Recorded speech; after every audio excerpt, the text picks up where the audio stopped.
Well, hello there. How is everyone? You amazing, amazing, beautiful, wonderful people. It's Thursday, baby. It's Thursday.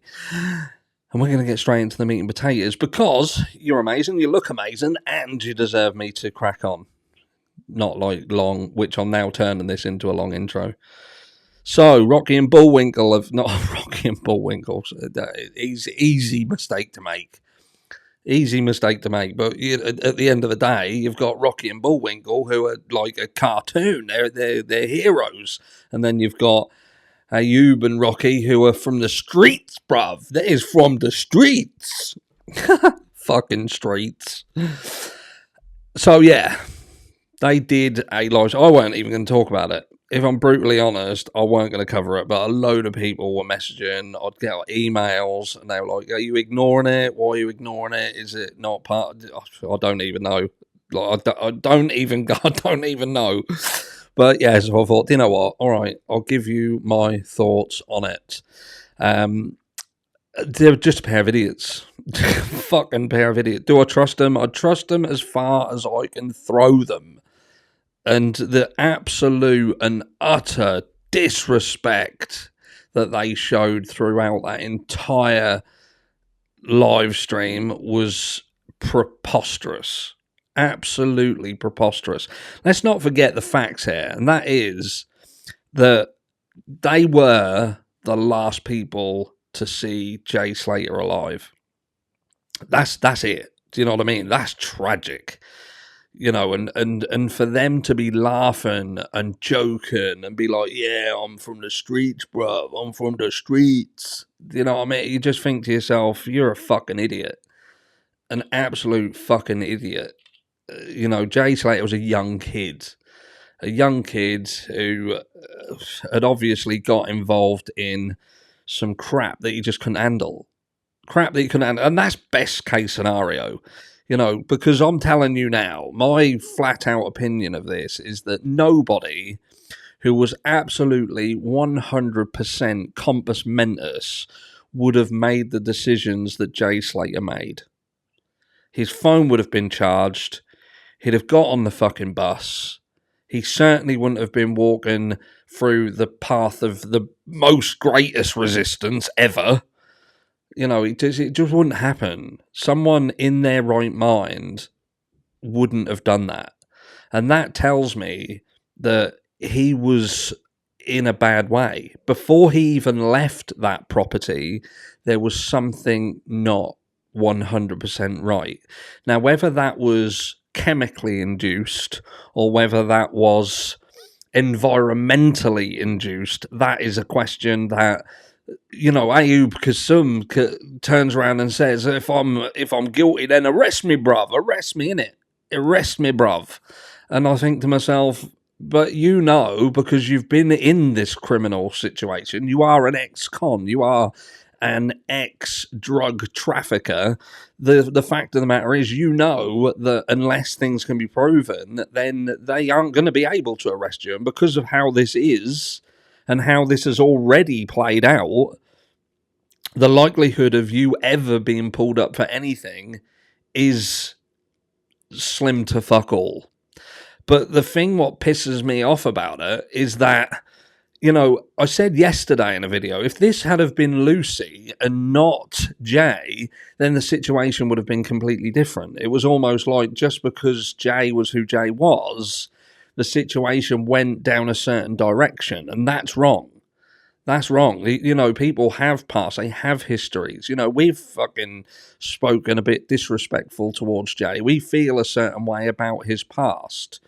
You know, we pointed out how, you know, the Caleb Harris situation, the Riley Strain situation, even though they're almost identical in the way that they all played out, because of their past being different, people feel a different sort of way about them. But these two showed an utter disrespect. So Rocky's sleeping out in his car. So Jay approaches to get a phone charge. Now, someone pointed out and said, look, the phone charge might not have matched. It might not have matched. But ultimately, someone's either got an iPhone or they got an Android, didn't they? So I think they're generally the most got phones. So yeah, it's quite possible that perhaps the charger just weren't the right charger. Who knows? But what we do know is Jay left the property seemingly in a hurry and ended up dead. And these two are now doing live streams. They're loving it. They're loving it. They're like they're on the fucking red carpet. Do you know what I mean? They're saying how hard it is. It's crazy, bruv. It's crazy. Dealing with this is crazy, bruv. And you think to yourself, well, if it's that fucking crazy, why are you even entertaining it? And why are you talking the shit that you're talking? You know, when he's talking about Jay Slater invited himself. For a start off, Jay Slater, why the fuck would he have wanted to go there with this pair? Because after about 10 minutes of listening to these two fucking ramble on, there's no fucking way that I would be heading into the back end of Beyond with them unless there was something that I was going to benefit from.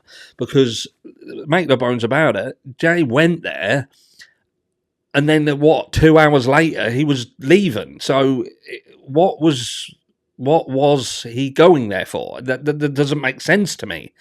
There was a promise of something. There was something that he thought he was going to get out of that visit.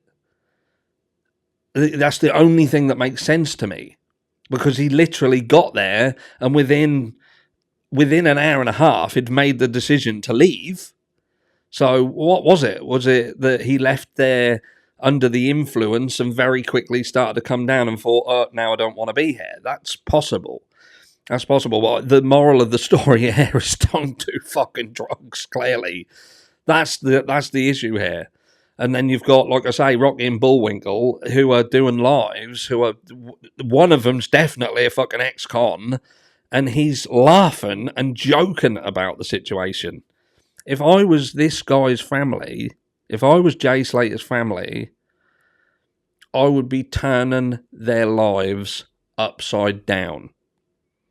I would be turning their lives upside down. I would be forcing something, whether there would be an investigation to look further into, like they made a reference to something happening the night prior to this, the previous night. They don't go into details of that, but they allude to the fact that what happened the night before. They make comments about Jay Slater carrying knives, even though they're not seemingly saying or suggesting that they saw them.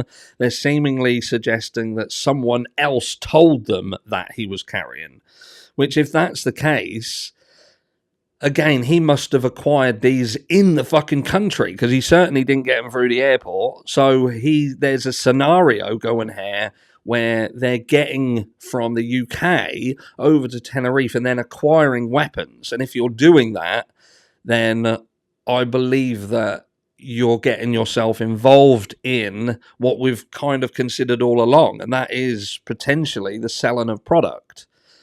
And that just so happens that you've got Rocky and Bullwinkle who are hiring a property in the arse end of Beyond using a different fucking name, and his excuse is, I'm from the fucking streets, bruv. I'm from the streets. No, you've been inside, bruv, and you're probably dodging money that you owe all over the place, or trying to dodge who you are, so you're changing your fucking name. The question here, however, is how did you hire the Airbnb under a separate name? Did you not get checked out by the person who owns it? Which may suggest that you frequent this property. Frequent a property in the arse end of nowhere in a place that is renowned for issues surrounding what ultimately, seemingly, caused this fucking problem. But yeah, I've got nothing else to say. From the fucking streets, man. Crazy, bruv. We is mental, bruv. No, you're wankers, bruv. See you all in the next one.